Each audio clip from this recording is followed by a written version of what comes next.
Around the World in 80 Days by Jules Verne. Chapter 37, in which it is shown that Phileas Fogg gained nothing by his tour around the world, unless it were happiness. Yes, Phileas Fogg in person. The reader will remember that at 5 minutes past 8 in the evening, about 25 hours after the arrival of the travelers in London, Passepartout had been sent by his master to engage the services of the Reverend Samuel Wilson in a certain marriage ceremony, which was to take place the next day. Passepartout went on his errand enchanted. He soon reached the clergyman's house, but found him not at home. Passepartout waited a good 20 minutes, and when he left the reverend gentleman, it was 35 minutes past 8. But in what a state he was! With his hair in disorder and without his hat, he ran along the streets as never man was seen to run before, overturning passers-by, rushing over the sidewalk like a waterspout.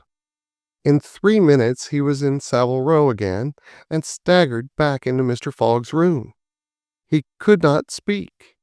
"What is the matter?" asked Mr. Fogg. "My master," gasped Passepartout. "Marriage! Impossible!" "Impossible?" "Impossible for tomorrow." "Why so?" "Because tomorrow is Sunday."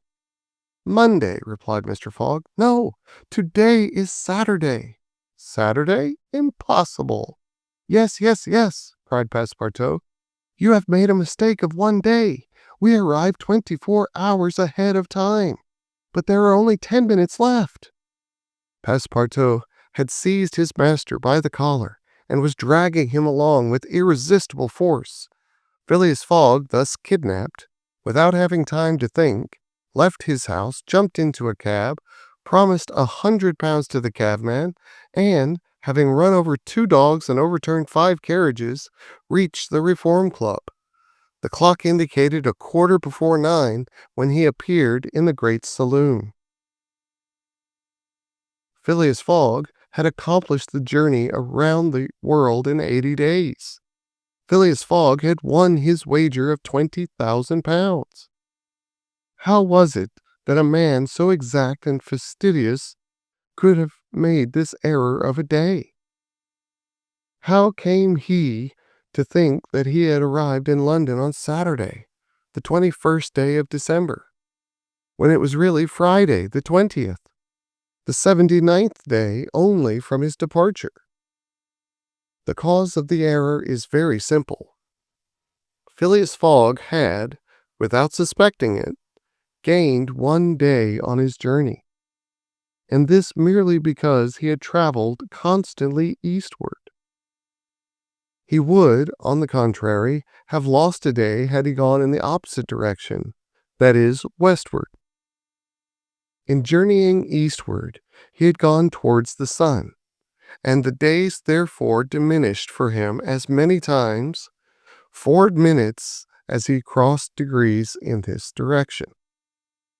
There are 360 degrees on the circumference of the earth, and these 360 degrees multiplied by 4 minutes gives precisely 24 hours.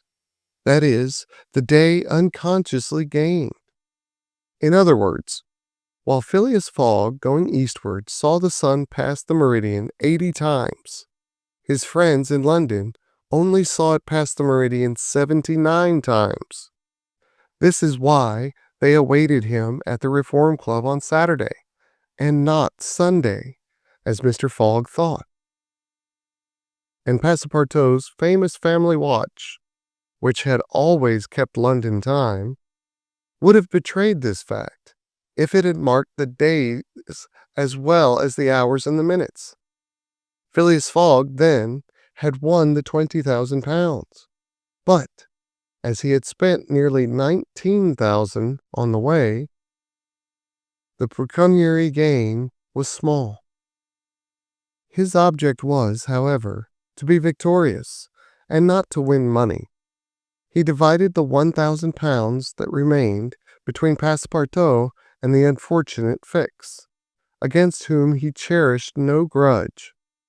He deducted, however, from Passepartout's share the cost of the gas which had burned in his room for 1920 hours, for the sake of regularity. That evening, Mr. Fogg, as tranquil and phlegmatic as ever, said to Aouda, "Is our marriage still agreeable to you?" "Mr. Fogg," replied she, "it is for me to ask that question. You were ruined, but now you are rich again." "Pardon me, madam, my fortune belongs to you.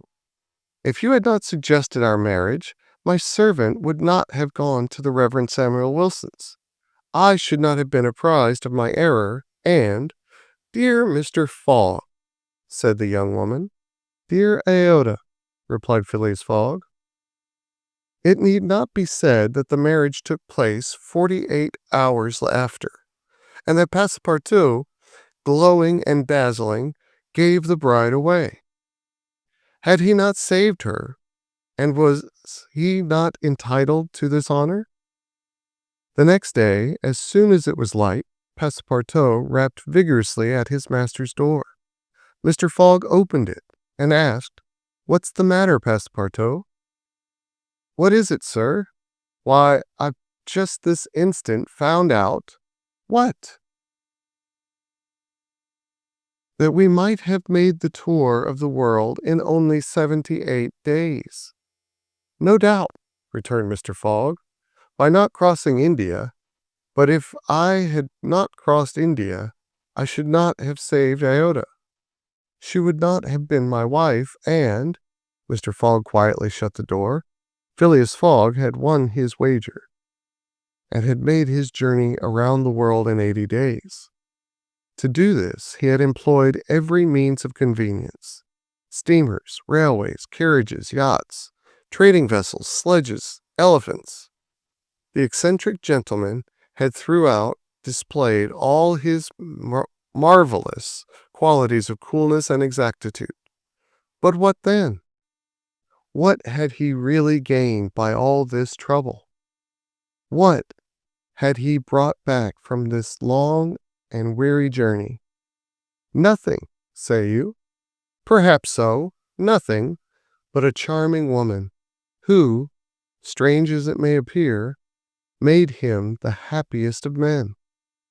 Truly, would you not for less than that make the tour around the world?